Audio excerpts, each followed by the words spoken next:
আসসালামু আলাইকুম। কেমন আছেন আপনারা? আজকে আপনাদের সাথে একটা রেসিপি নিয়ে আসছি। এটা হচ্ছে মূলার ভর্তা।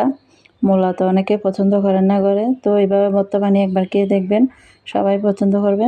তো প্রথমে আমি মূলাগুলো গ্রেট করে নিয়েছি। এর মধ্যে লবণ মিশিয়ে নিয়েছি অল্প পরিমাণ। তারপরে একটু মিশিয়ে লবণ তারপর রেখে দিয়েছি কিছুক্ষণের জন্য। যখন মূলা থেকে পানি বের হয়ে আসবে এই পর্যায়ে আমি পানিগুলা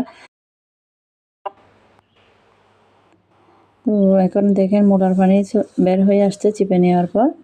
তো এরপর যে আবার সামান্য পরিমাণ লবণ দিয়ে এখানে ধনেপাতা, কাঁচামরিচ, আর এখানে কাঁচামরিচের বদলে শুকনো মরিচও দিতে পারবেন।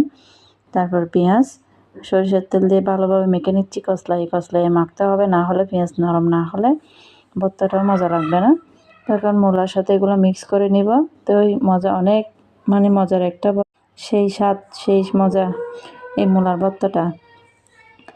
ভর্তা যারা খান নাই তারা একবার অবশ্যই বানিয়ে খেয়ে দেখবেন। খেয়ে তারপর বলবেন আসলে কি মজা নাকি মজা না। তো অসাধারণ হয়েছে। আমার বাচ্চারা হাত ঢুকায় পেঁয়াজ নিয়ে খেয়ে ফেলতেছে, এরকম মজা হয়েছে মূলার ভর্তাটা। দেখেন উফ, কি জাজালো, সরিষার তেলের জাজালো, অসাধারণ। এই মূলার ভর্তা দিয়ে অনেক ভাত খাওয়া যাবে। আলহামদুলিল্লাহ, সবাই ট্রাই করবেন।